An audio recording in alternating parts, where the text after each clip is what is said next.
Oh, there we go. Sorry, y'all. Okay.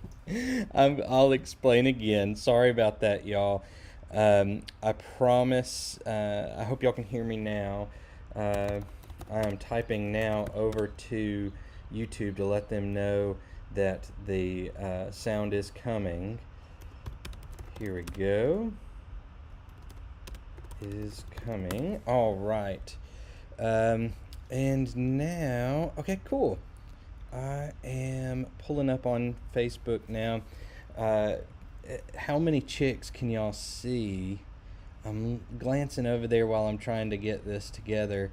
I know that one chick that just hatched went off to the side. When we finish this live, make sure and go back and watch the very beginning because I hopped on right as it was coming out of its egg, and that's why you didn't have any advance notice on that. It's because I had no idea I was going to go live. I am taking a personal day from work today to get a few things taken care of that I've been kind of putting off. Had to go pick up medications, that sort of thing. But I noticed while I was taking care of a couple things at the house in between errands that we had a chick coming out, and I wanted to share that with you. So right now you're seeing the little Moran chick that it's the black one with a white underbelly. It's hopping on top of what I think may be the mauve silky chick. And I'm going to move that camera in just a second. Let me put in a note to the folks over on Facebook that the sound is coming on its way. There we go. Okie dokie. So, yeah, I think this is pretty cool. I figured out how to tether my phone as a camera to my laptop. So that's how you're able to see what's going on over there in the incubator. And I'm down here in the corner using my laptop camera. All right, I'm trying to pull up the live comments feed on Facebook real quick so I can make sure that I'm keeping up with comments on both. There we go. Alrighty, so how's everybody doing this morning? I don't normally get to do lives in the morning because because I'm at work at this point most of the time. Even when I'm at home and working remotely, I do work during the day. So normally I don't get to do it. All right, let's see here. Hey, Jacqueline is joining us as well out there. She's in the chat over on YouTube. So, hello. Yes, let's see here. Tabitha asked about the ring that turns everything. So here's what happened.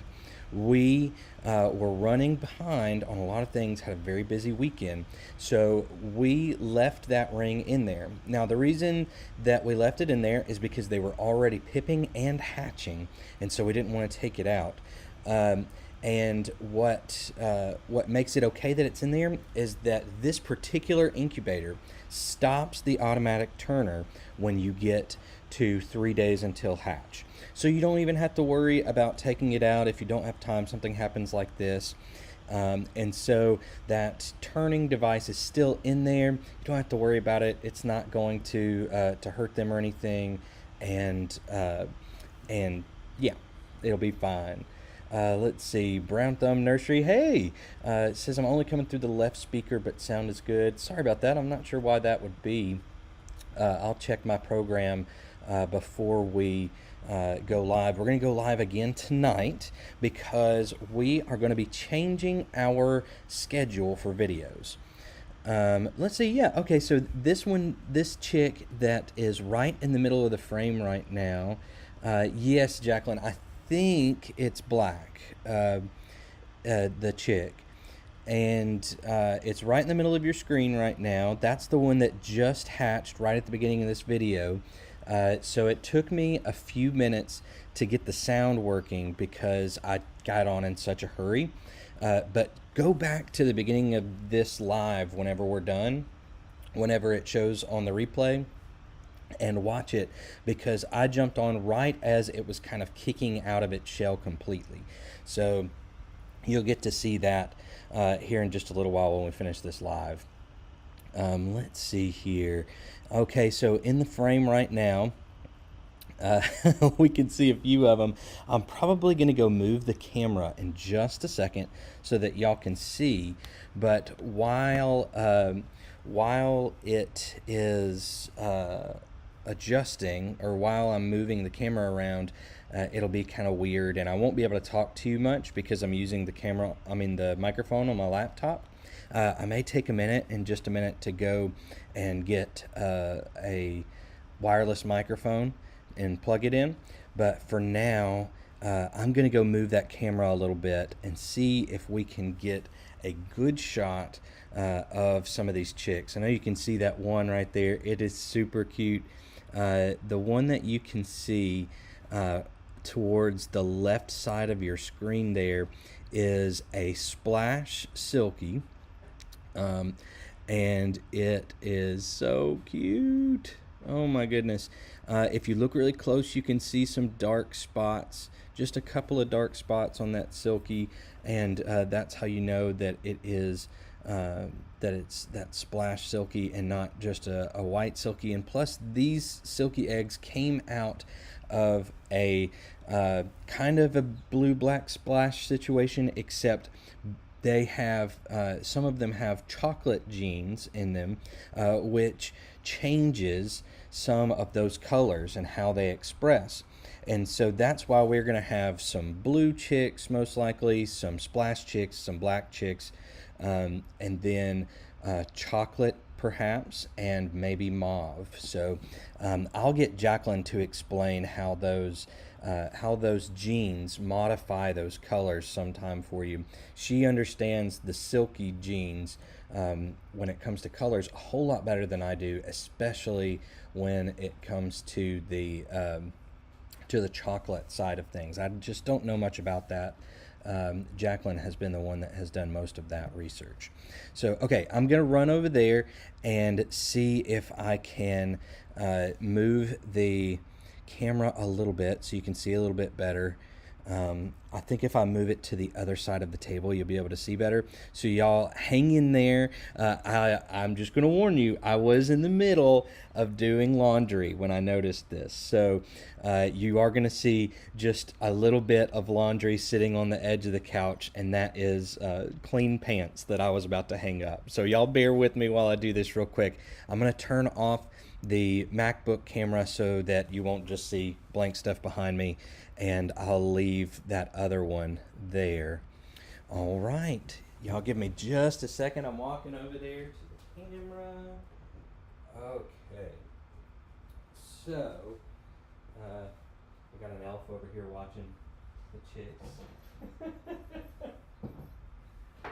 All right. Oh, I didn't turn the screen over here so I could see what the camera is showing.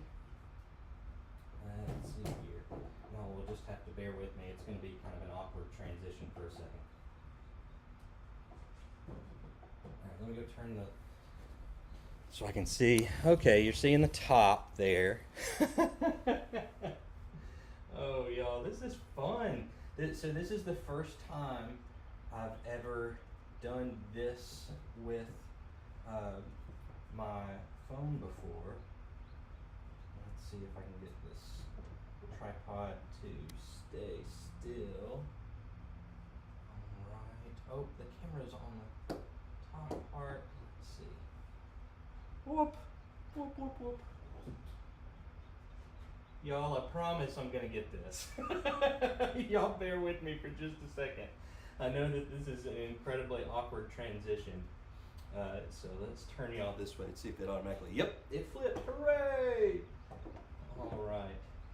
Y'all are just getting the let's see, stream of consciousness that's in my head most of the time as I nervously talk here. How are we doing there? Okay, that's good. We can see some chicks now, just like that. And maybe I'll move the, you know what would have been way smarter for me to do? Just move the incubator. I should have just moved the incubator around. But there you can see, y'all, I'm so sorry that y'all had to deal with that camera movement there. Hopefully it'll stay for us. But you can see that cute little splash silky on the left side that's in the middle of the incubator there. And then this one that's up close, let me move our calendar counter so that there's not that glare. This one up close that's looking back away from us is the most recent hatch, the one that hatched right at the beginning of this live. So I think that it is black, but it could be blue. So we'll see as it dries out. And then you can see that little Moran's baby right in the middle of the incubator there. Super cute. Oh my goodness. Okay, does anybody have any questions about these birds or this hatch or anything like that? I'm going to throw myself back out onto the screen there. Howdy, folks. Let's see here. We've got a few more folks joining us. Welcome. So just as a quick, just to catch up the folks who have joined us here in the last few minutes, I jumped on to do a very last minute live because one of our chicks was pushing out of its shell as it hatched, and I wanted to share that with y'all. So we did capture some of that right at the beginning of this video. So when we end the live, go back and watch that very beginning bit, and you'll get to see that chick pushing out of its egg. They had already gotten the top part of the egg off, but it pushes that back part off. Still just a really cool thing to watch. I am off work for a personal day today to get some things done, both around the house and in town, and just happened to notice that we had one hatching out and wanted to share that with you. So I hopped on real quick. So my settings aren't what they normally are, so if it takes me a little bit longer to get something together, that's why, and I appreciate your patience. All right, let's see here. Oh no, Michelle on YouTube said, we tried hatching chicks with our kindergarten class, and they hatched on the weekends, but the kids still enjoyed them on Monday. Yes. Yes, it is so funny. You can think you've got it down to the exact day, knowing when they're going to hatch, but sometimes they surprise you. These were, I think, just about right on time, and maybe Jacqueline will correct me here if I'm wrong. But yes, they were close to right on time. If not right on time, then maybe just a tiny bit early.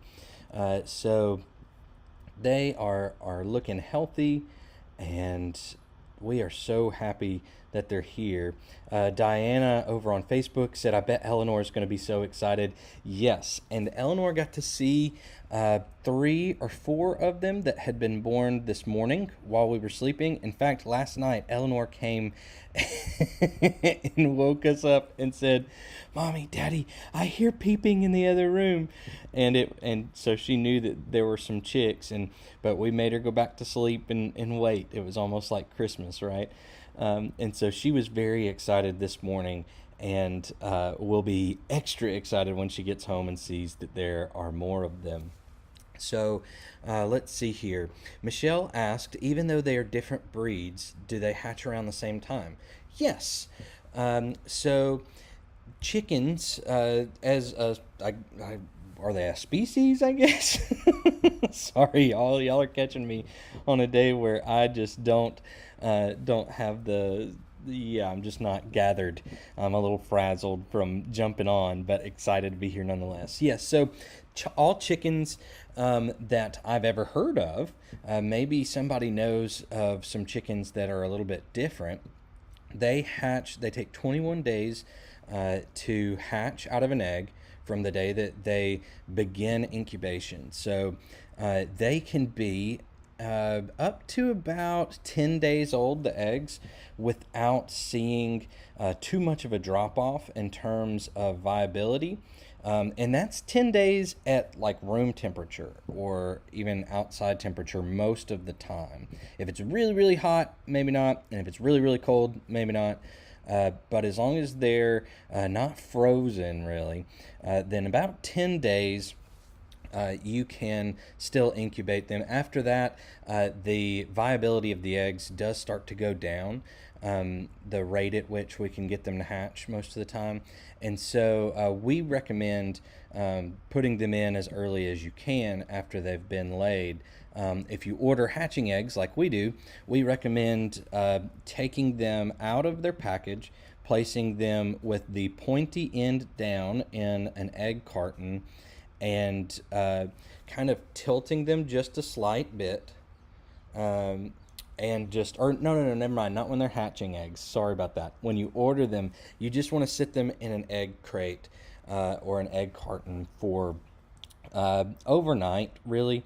12 hours is good. Some people do it for 24 hours, but I do not wait until I don't wait any longer than that if I can stand it. So let's see here. Carol, it's either No or Noe. I knew somebody that spelled their name like that and it was Noe, so it could be No or Noe. But Carol over on YouTube said, I always take my egg turner out. And yes, like Tabitha said, we normally do take our egg turner out of there when we use these smaller incubators. But this time, these sneaky little things snuck up on us and started pipping and hatching before we were done or before we were ready to take that out. But the incubator automatically shuts off the turning mechanism 3 days before the hatch. So we're not worried about it turning and hurting them. They'll be okay. I'm keeping an eye on them too as I pass back and forth. Yeah, I think they're going to be all right. You can see it doesn't bother them too much. They're resting and sleeping really cute. Although I do wish they'd walk around and show you how cute they are. But that little splash silky right there in the middle is still being pretty cute. But let's see here. Linda says she's on her second attempt of hatching eggs. Well, good luck, Linda. I hope that it works for you. If you want to, let us know. Are these hatching eggs that you ordered from somewhere? Did you get them from a friend, or are they from your own flock? We actually in this hatch did 2 of those possibilities. We ordered some shipping eggs. I mean, some hatching eggs to be shipped to us, and so we are hatching. Oh, here they go. They're starting to move around for us again. We are hatching here. I'm going to move myself out of the way a little bit so that y'all can see them better. Here we go. Migrating to the top. We ordered some eggs from our favorite silky breeder, and that's where all of these silkies have come from, is the hatching eggs that we ordered and that are shipped through the mail. And so typically about 50% hatch rate from shipped hatching eggs is amazing. And so what we've got right now, I think we've got 5 silkies out at the moment, and we had a dozen is what we ordered. So incredible hatch rate here for shipped eggs. So we are so very thankful for that. Also, we had several Moran's eggs that we got from a friend, and I don't think she'd been checking fertility or anything like that. She just helped us out by giving us a few eggs. And so I'm really excited to see that one of those has hatched already, and we'll see about the other 2 that have made it to lockdown and see if they come out as well. But this chick right here that's closest to the camera is the one that hatched at the beginning of this live. And so once again, if you didn't get to see the beginning of the live, go back and check it out. When we're done here, you'll get to see that little chick pushing out of its shell Now the top half of it was already out, but you'll get to see it kick away some of it. Let's see here. Linda says that they're eggs from her own flock. Okay, cool. So you have it. Sorry, my hat's a little crooked and it's bothering me. You have a significantly better chance of hatching than you would if they were shipped eggs. But yeah, she said she might need a better incubator. Yes, we have hatched with all sorts of incubators, and like Tabitha said, we did get this incubator and a couple of others like it at Tractor Supply, and so you can also find these on Amazon. This is the Nurture Right 360. I believe that's what it's called. I always get Nurture and Nature switch, so it may be Nature Right, but I think it's Nurture Right. And so let's see here. So it's the Nurture Right 360, and we love it because it has that glass dome on top. It's perfect for watching as they hatch like this. If we were hatching in our big cabinet incubator, I couldn't just set my phone up like this. We'd have to figure some other way to do this, and you could, but that would be difficult. So let's see here. So yes, this one came from Tractor Supply. We've also tried the other ones that are like that have kind of a styrofoam base, and maybe the Little Giant or something like that. Farm Innovations or something like that. And we did have success with those. They were significantly harder, more difficult to maintain the temperature levels correctly and the humidity levels correctly. But if you're able to pay a bunch of attention to it, and you have a way of testing the temperature and the humidity other than the built-in controls on those Farm Innovators, they're okay to use. But that's key, is checking those levels. So Linda, if you are using something that has a built-in way of keeping up with the humidity level and the temperature, try a secondary way of checking the temperature and humidity levels, because sometimes those instruments are just a little bit off, and it's and you're just not at just the right temperature or humidity levels to keep those eggs, those chicks inside those eggs, alive as they grow. So that may be something else. Let's see here. We had a question of where is Eleanor? Eleanor is at school right now, and typically, like I said earlier, typically I would be at work right now, but I've taken a personal day to do some personal errands and take care of a few things around the farm that I have needed to get done and just haven't been able to. So I'm blessed to have a work environment where I can take a personal day when I need to, and use some of my leave time. So I was glad to do that today, and it just so happened that our chicks were hatching today, and I saw one and wanted to share it with you. So that's where Eleanor is, and she's at school, and typically I would be at work, but I'm glad that I'm not today, even though I had to burn a personal day, but that's okay. So yes, they are super cute. Thank you. We are excited to be seeing them. And so this one that's right in the middle, like I've said a few times, is the one that hatched at the beginning of the live. The beginning of the live doesn't have audio because I jumped on so quick I forgot to add the microphone as our input. But anyways, so here are our chicks that are hatching. The black and white one, or black and yellow, however you see it, that's just to the left of the middle of the screen, is kind of moving towards the left now. That one is most likely a black copper Marans chick, and it was from some eggs that we got from a friend of ours. And there are a couple of more from that clutch that are still in there, and we'll see if they hatch. They're off to the left. They're those dark chocolate eggs over there. All the other chicks in here are silkies.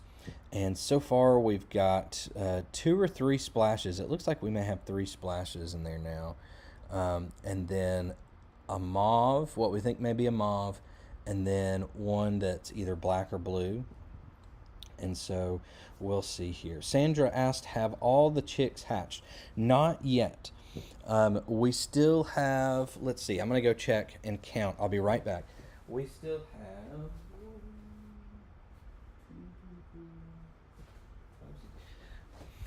Okay, we still have 6 eggs in there that made it to this stage of incubation. Excuse me. And hopefully we'll have some more chicks do what they call pipping here in the next little bit. And what pipping means is that they use their the front of their beak, which is actually called an egg tooth. The part that is hard at the tip of their beak is called an egg tooth, and they use that to bust through and just break up the eggshell so that they can get through it. And also, if you look down in the bottom left corner, the shell right there that has been hatched out of it says CP on it. That white part, that's where the egg is cracked, is a kind of a papery membrane. And so that papery membrane there is something that they also have to get through. Sometimes that's more difficult for them than the eggshell itself. So let's see here. Oh man, Facts Matter says I'm egg static. Very good. And are you a chick magnet? Yeah, I think so. We always have chicks around here. In fact, when we first started hatching and selling chicks, I ordered a hat and a shirt to wear at the farm swaps that we went to that say I brought chicks, and so that people would know that we had the chicks, right? Let's see here. Tabitha said, okay, so Linda said that her incubator has a thermometer on it, so that measures the temperature, but doesn't have a way to monitor the humidity built in. And then Tabitha said that the humidity is very important. That is very true. The humidity for hatching is very important, and I'll nerd out with you for just a second and tell you why that's important. As the embryos inside of the eggs develops, there are little tiny holes all through the eggshell. Eggshells are porous, even if we can't see it with the naked eye. And so as those embryos develop, some of the moisture is lost from the egg. And so the idea is to make the humidity just the right level in the incubator so that just enough of the moisture inside the egg can be lost to the outside air, kind of like evaporation. And so that's why you want to control the humidity for your hatch. You want to make sure that it's just the right level so that just the right amount of moisture comes out of that egg. And eggs actually lose weight as the chicks develop, which to me is kind of counterintuitive. I would think either they would gain weight or stay exactly the same, since the chick that's growing is staying in the egg. I would think it would be exactly the same, but it actually loses weight because it's losing that moisture out of there. And as it loses that moisture, it lets that air pocket be a better place for those chicks to pip out of. So not only does it lose moisture in the egg as the chick is going, but that moisture that's lost actually creates more space in that air pocket that hopefully is attached to the blunt end of that eggshell, and it makes it where they can pip out through that hole easier. They can breathe a little bit. Their first breaths are there inside the egg, and then they have to pip through the egg shell to get to that fresh air out there inside the actual incubator. So we've got one of those cute splash silkies right here at the front hanging out with us right now. And so it has been out of its shell for a few hours now, and that's why it looks more fluffy than wet at this point. When they first come out of the shell, and maybe you could see it on that black one just before it got covered up by this other silky, they come out of the egg and they look wet. It's because they're completely covered in that fluid that was in the egg. So one great thing about the incubator, and the reason that we leave them in the incubator for a little while after they hatch, is that the constantly moving air and the higher temperature actually helps them kind of fluff out and dry up. And so that's why the ones that have been out longer are looking fluffy, like this kind of mauve bluish chick right here in the middle of the screen, and that splash kind of yellow looking chick that it just disturbed and is standing up now. So that's why they look wet. It's because they are. And then that's why they kind of fluff out over time, is because they're drying out a bit. Their feathers are getting fluffed out. And now I've heard this sort of feather that they're born with called chick down. And it's that fuzzy stuff that they have on them right now that almost looks like little fuzzy hairs. And over the next week to 2 weeks, they'll start getting some actual feathers in, and that'll be cool. We'll start to see it kind of around their shoulders of their wings, and a little on their back, and then over time you'll see those feathers all over the chicken. And they go through this awkward teenage stage, is what we call it, when they get just a couple of weeks old, where they just are really like a month old is a pretty good estimate, 4 weeks or so, where they look so awkward, and they're just not really cute anymore. They just look strange. But there's some cuteness to be found in that as well, I think. Let's see here.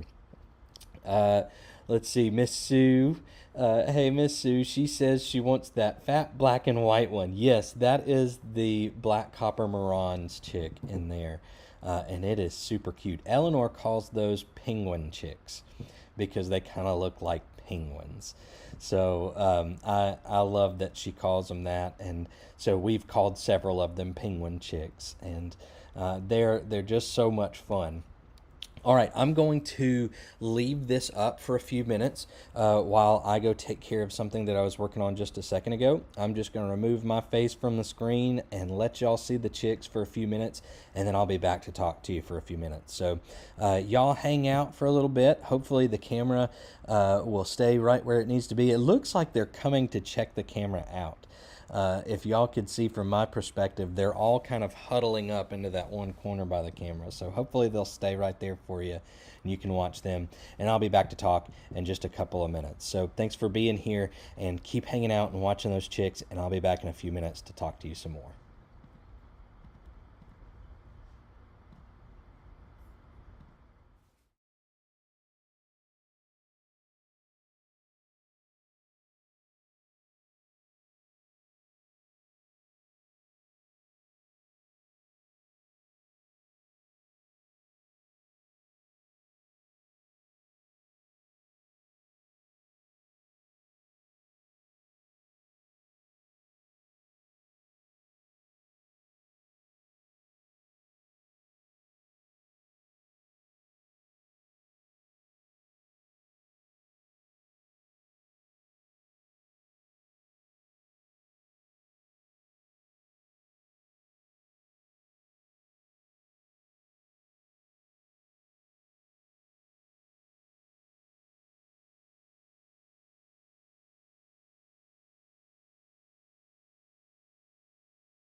Alrighty, thank y'all for letting me go take care of a couple of things while you watched those cute chicks. I'm glad that they stayed right there for us.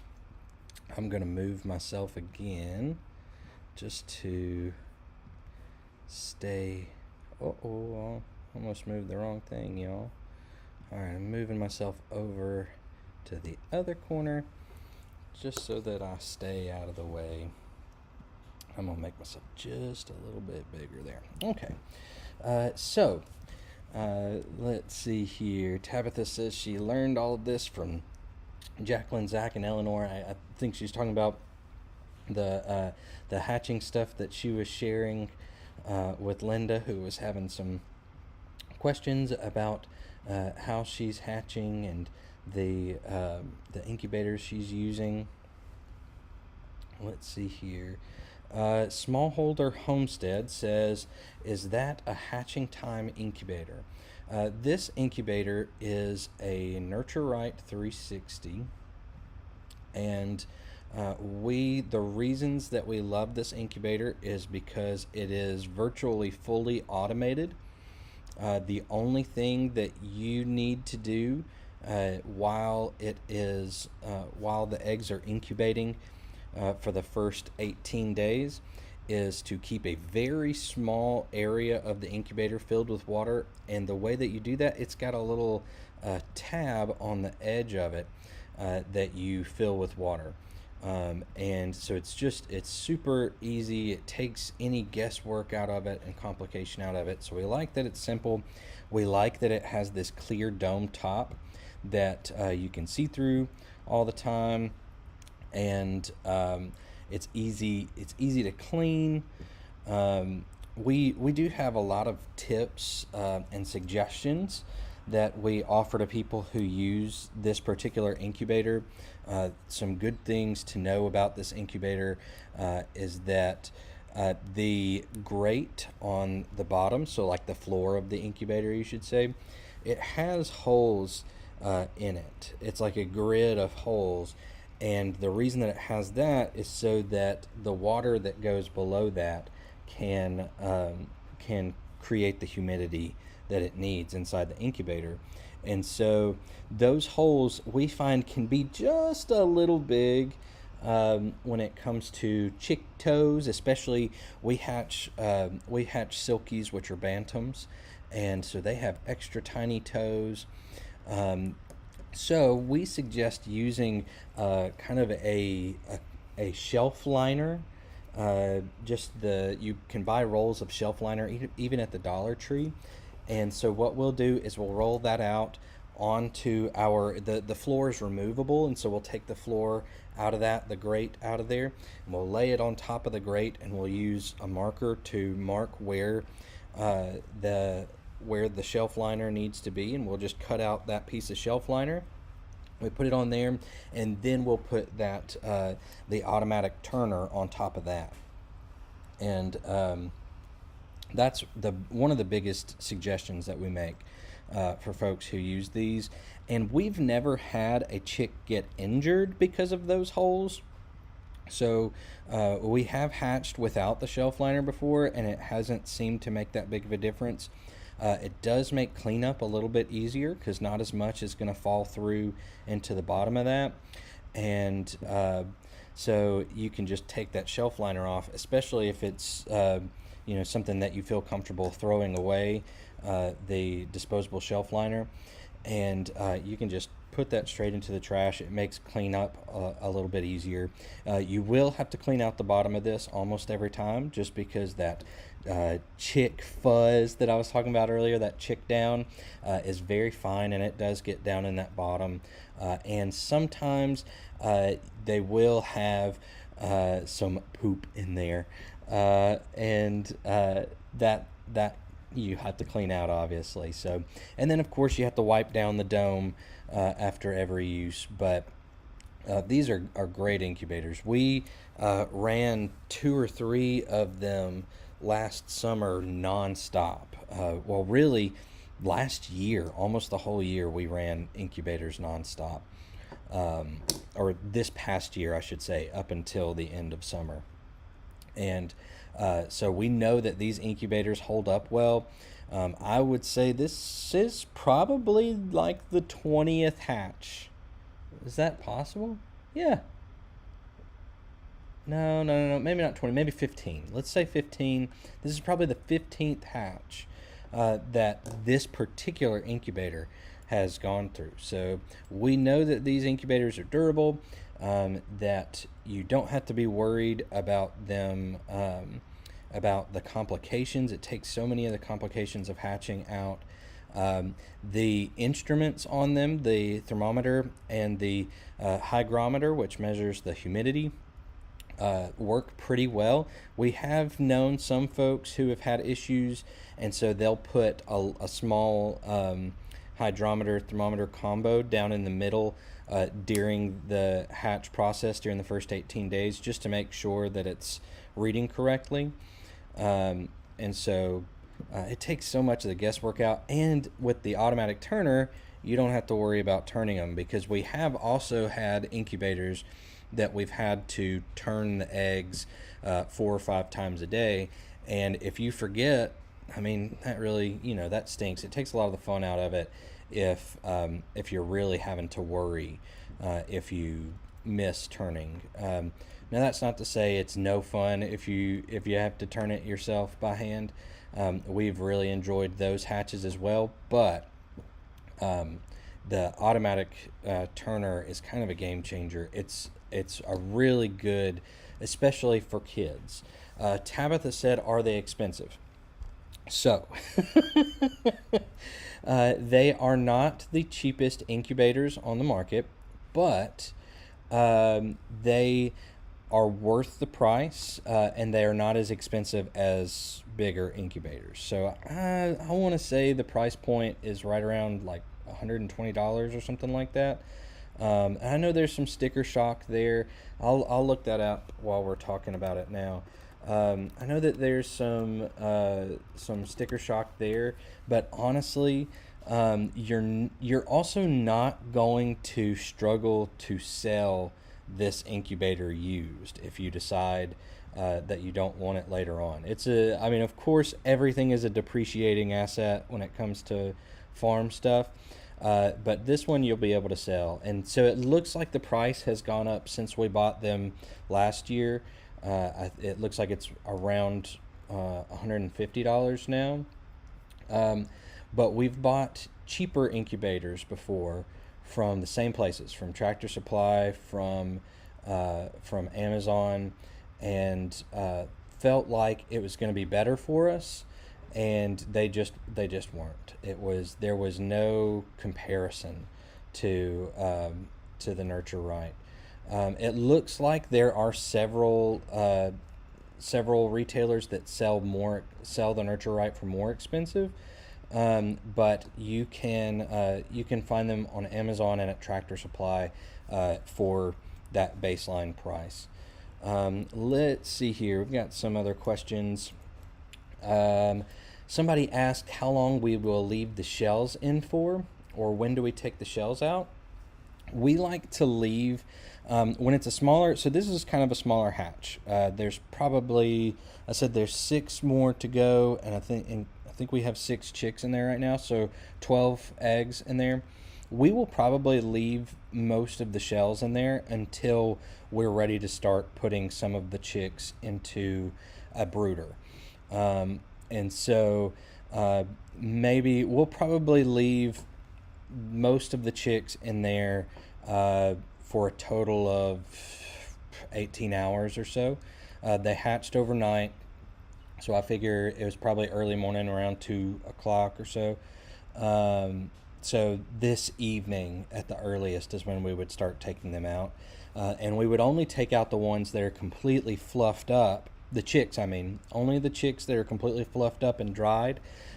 They are good to stay in there 24 hours if that's what it takes to get them dry, to make sure that they're completely dry and warm when we get them in the brooder. So the shells, if it was a bigger hatch, so this incubator holds 20 something eggs, 22 eggs or something like that. And so if we have 22 eggs in there that have made it to lockdown somehow, we're just barely opening up the edge of the incubator and grabbing a few of the shells out as we go, just to make room so that we can see what's going on in there better. So yeah, so the shells we'll leave in there for a while. And during all of that, I also talked about what Karen over on YouTube asked: how long do you leave them in there?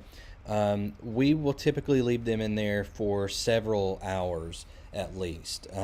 We have left them in there for more than 24 hours before, and they're totally fine. Chicks have enough nutrition and hydration left over from the egg, the yolk inside the egg, to live several days. 3 days is as far as I would ever go without giving a chick food and water, if I can help it. And really, we like to give them food and water after the first 24 hours. But when we take a chick out of the incubator, it goes straight into a brooder. And when we put a chick into the brooder, we dip its beak in the water so that it can find the water, and there's feed in there for them as well.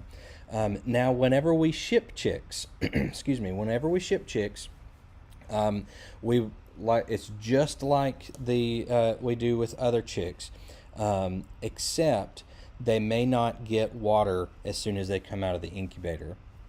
What we do when we ship chicks is whenever they're fluffed up, like that Moran, that black chick right there, black and white chick right in front of us, when they're nice and fluffed up, we'll get them out and into a brooder under some heat, and we prep a box with a nice heat pack, and we put what's known as grow gel, which is an edible gel that soaks up. They're little tiny crystals, and they soak up and turn into a gel. They soak up water and turn into a gel, so that the chicks can get some hydration as they're shipped out. And also we'll put just a little bit, we'll put some feed in there for them just in case. Sometimes you cannot, never can we control what happens with the Postal Service, but sometimes you'll have chicks get stuck out there for a few days, and we want to make sure that they have everything that they need. And so we very rarely see any loss of chicks when they're being shipped. And so any time that we are dealing with an animal, we show it the utmost respect that we can, and we want to make sure that they've got everything that they need. And so we are very careful with our shipping practices. But all that to say, we will leave them in the incubator at least until they're all fluffed out and dry. And sometimes that winds up being about 24 hours, just depending on the breed and what kind of hatch they've come through, what the humidity level even was as they grew in the eggs. Let's see here. Eleanor will be so excited to see them after school. Yes, she will. And I said earlier, she did see 3 or 4 of these as she was on her way out the door for school this morning that had already hatched. We had a few hatched late last night, and Eleanor heard them late last night and let us know about it. And we made her go back to sleep. And so this morning it was kind of like Christmas morning, her getting to run in here and see chicks. So she will be very excited when she gets home. Let's see here. Miss Sue said that well, first off, she's claimed the Moran's chick, apparently. Now, that Moran's chick may have to live here, Miss Sue, but she can be your chick as long as she still gets to hang out here for a while at least. She says, I called her and she came up front and her name is Molly. Molly it is. I will let Eleanor know when she gets home that one is Molly. Also, when we have chicks here on the farm, unless we have somebody in mind that wants kind of a ready-made flock, so several hens and at least one rooster, we call the chicks her, and that is wishful thinking, right? Because ideally, you want as many hens out of those chicks as possible, because roosters, there's always an overabundance of roosters. And just about anybody you ask is going to say they have too many roosters, or they just got rid of some roosters or something like that. And so if we can get hens, that's always what we go for. But we call ourselves a no-kill hatchery. And what we mean by that is not that we never kill a chicken, because there are times when we harvest our extra roosters, but every chick that is born, every chick has a chance to live. And part of that is we do not try and sex chicks that are not sex-linked chicks, and I'll talk about what a sex link is in just a second. We don't try and sex them because male chicks are typically not desired. And so male chicks at bigger hatcheries sometimes will be eliminated, destroyed, discarded. And so now big hatcheries do sell male chicks, and so it's not like they're every single time they get one, it's thrown away. But when you look at the industrial side of our food, especially with egg production, those male chicks wind up getting discarded. And often, as grim as this is and sad as it is looking at these chicks, y'all know that I try and be as real and as honest as I can and forthcoming. A lot of those male chicks at the big, especially the egg production companies, wind up being used for dog food. They'll be sent to dog food companies. So all that to say, here at Head Family Farm, every chick gets a chance at life. And if we do harvest a rooster, for instance, that rooster is no less than 6 months old. And so it has had a very happy 6 months of life at that point. And we do try and rehome roosters at times. We see if anybody needs them for breeding projects, and if not, we give them a dignity of having a purpose by them being nutrition for our family. And so we take great care to make sure that all animals are treated with dignity and respect and compassion here. So no matter what is up with these chicks, they are going to wind up living happy, healthy lives here on Head Family Farm. Well, we control the happy and some parts of the healthy, but we can't always control the healthy. But they'll have every opportunity to live healthy and happy lives.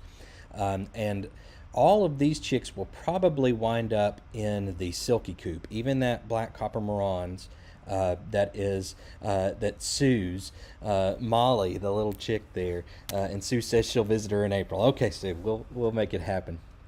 All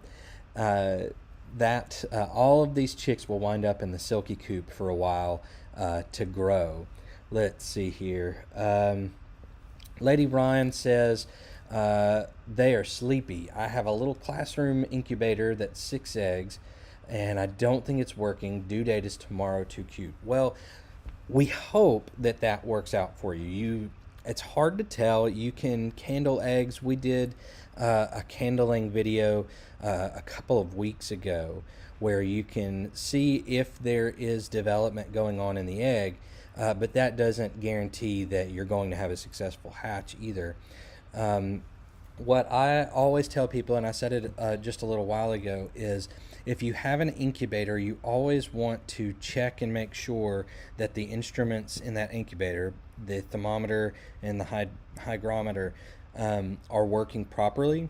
And so it's a good idea, if you've got an incubator and you don't have a clutch of eggs in it at the moment, go ahead, plug it in, uh, put water in it as you need to. If you do the wicking pads, that get it set up just like you would, and get a thermometer hygrometer combo. Just a little. They have little digital screens on them that tell you what the temperature and relative humidity is.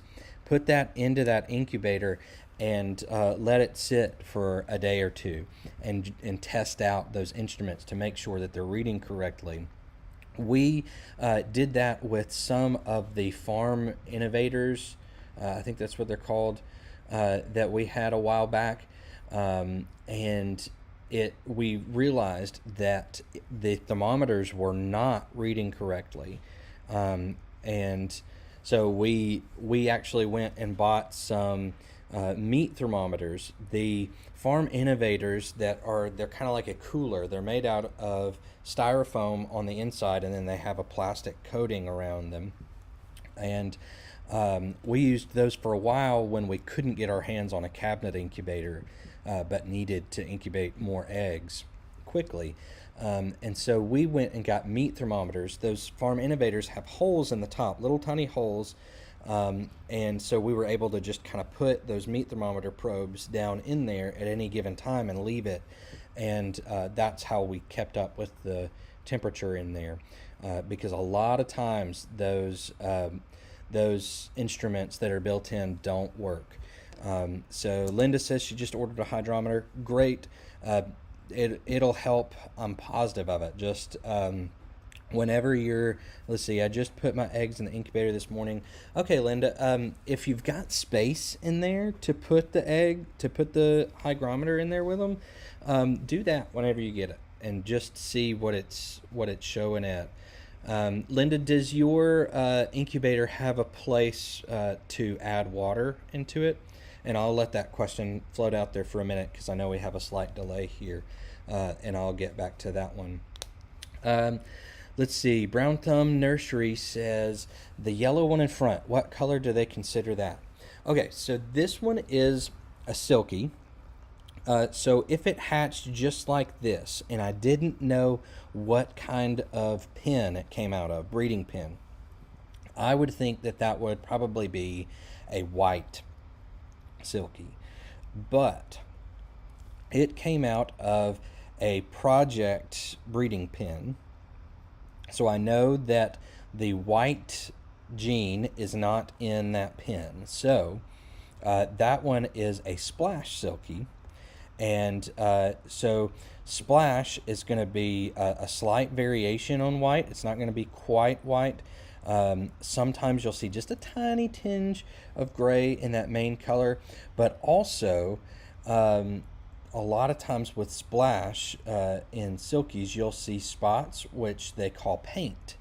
That's what they would call that color. So that's kind of what I'm thinking we've got here. Splash or paint.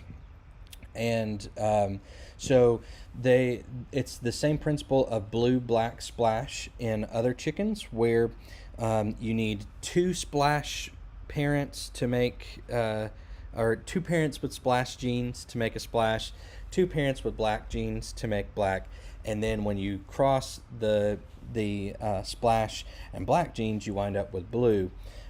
So that would be a blue is a black gene and a splash gene put together. Black is two black genes, splash is two splash genes. I know that is a lot and is easy to get confused, but that's kind of basically how it goes. And so this splash would mean that its parents both had that splash gene, and so it took both of those and is expressing as that color. So all of that to answer the question that the color is probably splash. And we'll check with, we always when we order hatching eggs, we like to check back in with the breeder after the hatch just to say thank you, but also to let them know what our hatch rates were like, never to complain about hatch rates, because like I've said over and over again, hatching eggs that are shipped through the mail are a big time gamble. And so we do not put a lot of stock in how those hatch rates will be. We understand that we could get no hatch, none to hatch. We could get one to hatch. We could get 50% that hatch. We almost never see more than 50%, but every now and then you get an amazing hatch rate. And we definitely let the breeders know about that. But we'll check back in with our silky breeder and talk to him about what that color might be. But I believe it's splash. Linda says she does have a space to add water, or she does have space to add the hygrometer. Great. Put that in there and see what your relative humidity is. If you can leave it in there without keeping the eggs from being able to be turned and that sort of thing, go ahead and leave it in there the whole time that they're in there, so that you always know what that relative humidity level is. And she has a place for water. It's a wick type system. Okay, so great. So once you have that hygrometer in place, you can adjust that water level to make sure that you've got it at the level you need it to be. And for reference, during the first 21 days, it's a good idea to stay around, I can't remember if folks, so we keep it around 40% relative humidity. Let me make sure, let me see what the current thing is. At one point it was 35 to 45. Other people say 45 to 55, but I think it's 35 to 45 is what I would suggest for hatching. Let me just double check my notes here. This one, the extension office says it should be 60. I wouldn't say that. 50 to 55% is what some say. 50 and 55, yeah. So we keep ours a little lower than that. But honestly, some people do what is known as dry hatching, which means that they don't add any water at all. So yeah, so but I would try and keep it around 45, maybe 50, having read this stuff now. But we typically keep them around 40 or so here and have a pretty good hatch rate most of the time.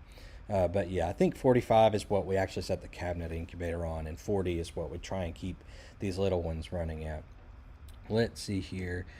Karen, yes, so Karen over on YouTube says that colors and silkies can be confusing. Absolutely, and she thanked me for explaining the blue, black, and splash. Anytime that we give information out, take it with a grain of salt. We research an awful lot, but that research is done online. It's done through YouTube and Facebook and all sorts of other stuff. So we do get information from sources like the extension offices and colleges and universities, but at the same time, we give you that information, or we share that information that we've found that we use ourselves, and a lot of that information is found online, and it's not always from peer-reviewed research and that sort of thing, but we will tell you also when we have first-hand knowledge to share. And so as far as the humidity level goes, our first-hand knowledge indicates that around 45 degrees, 45% relative humidity is good. And the smaller ones, for some reason, we've had luck a little bit drier than that. So as long as you've got it, close to there, I would not go as high as what I saw one website say 60% for the first 18 days. I would not go that high. I would not go more than 55% for the first 18 days. Now, after the first 18 days, you enter into a time that's often called lockdown. And the reason that it's called lockdown is because you typically want to shut everything up and not touch the eggs for the next 3 days. And the reason is you want a higher level of humidity during that time to make sure that that membrane inside the egg stays nice and moist so that it doesn't shrink up. and hurt those chicks, or harden and make it more difficult for them to pip out. So during the last 3 days of incubation, you want your humidity level to be around 65 to 75. I like 65 or 70 for that. I typically don't go as high as 75, but I know people who do, who have great hatch rates. So it's kind of all over the place, but my suggestion is to stick around 40 to 45 when you're hatching them out. Like I said, our cabinet incubator is set at 45. And then in terms of temperature, always between 99.5 degrees Fahrenheit and 100 degrees Fahrenheit. We do not vary when it comes to that. So that's a good rule to use there. Let's see here. Oh, we've still got some folks that are jumping in that are watching the beginning. And so whenever you see somebody comment about the sound, they're probably still at the beginning. Sound starts a few minutes in. I'm just going to let that person know. Alrighty. So I am going to close up shop here in the next few minutes. Let's see here. I do see Karen asked about red silkies. How does that work? Have you ever had the red ones before? Okay. Red silkies. So a lot of times you hear the term red pile. And when we first started hatching, we heard people call red pile the silkies that had red around their shoulders. It is typically not a desired trait to have red. Some people just consider it leakage. So more of the gold trying to come through the white color, or the red they're trying to come through the white color. So that red pile stuff is dominant. It comes through, and so you're going to see that a lot anytime you've got one bird in there with red. If it's a hen, most of her chicks are going to have some red on her, and if it's a rooster, most of his offspring are going to have red on him. So a lot of people try and stay away from red and silkies. Now we have a lot of buff silkies, which kind of have a reddish tint to them, and we love our buff silkies. They kind of have this almost khaki color to them, I guess, and they're beautiful, and we love them.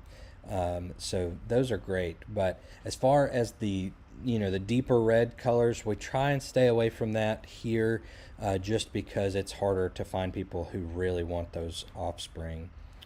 Let's see here. I think that's got most of the questions out there. And if you have any other questions, feel free to shoot us a message or an email or leave comments, and we'll do our very best to get back to you on all of that. But I'm going to once again drop off of the corner over here and let y'all just see the chicks for a few more minutes. And also that'll give everybody a chance that's behind our feed a little bit to catch up to the part where I've been sharing some answers. So thank y'all so much for being here. So glad that we could share this with you. Also tonight, we will be going live again. We are going to have a regular live broadcast tonight in place of a video. We typically do videos Monday and Thursday, those full-length edited videos that we put out on Facebook and YouTube. But we are changing our schedule. And so from this week on, we will put out videos on Tuesdays and Thursdays. And this week, instead of just not having anything on Monday, we decided we'd go ahead and do a live on Monday. So we're going to do a live tonight. It'll probably either be at 5 o'clock or 6 o'clock. We'll just have to see how Jacqueline's work day goes. And but we will put up a post both on YouTube and Facebook as soon as we have a plan for that, so you can know. And we will probably have a chick cam going the entire live now that I know how to set my phone up and use it that way. So we look forward to being with you then. But until then, farm friends, I'm going to let you go, but I will leave the chick cam up so you can watch those sleepy chicks move around for a few more minutes before I completely shut down. So thank y'all so much. Y'all have a good one, and we'll see y'all in a few hours. Bye, farm friends.